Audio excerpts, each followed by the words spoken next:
last 24 hours, unrelenting rain.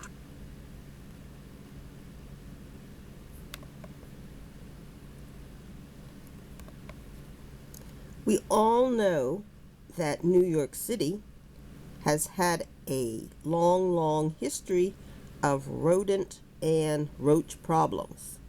It's common, it's well known, and they've even had bed bug problems.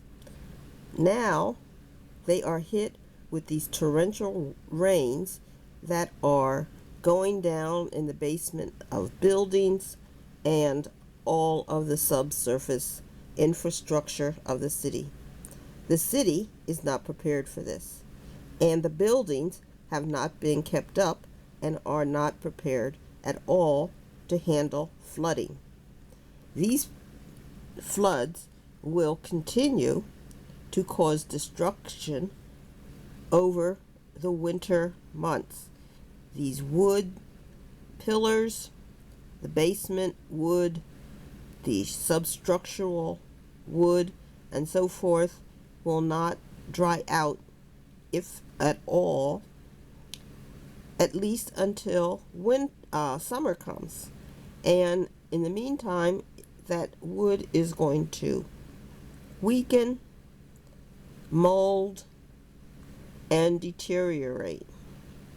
I predict New York will be faced with a huge rodent problem. The rodents are going to come out, and so will the roaches.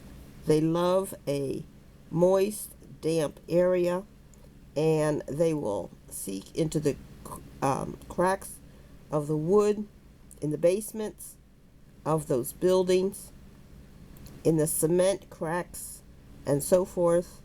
And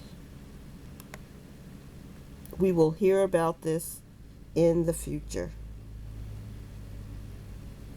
It's just an interesting story, but we'll have to wait and see exactly what happens in the future to New York City after these historic rains and great flooding.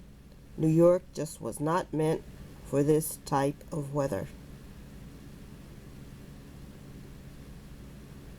So we'll just have to wait and see. What do you think? Like and subscribe.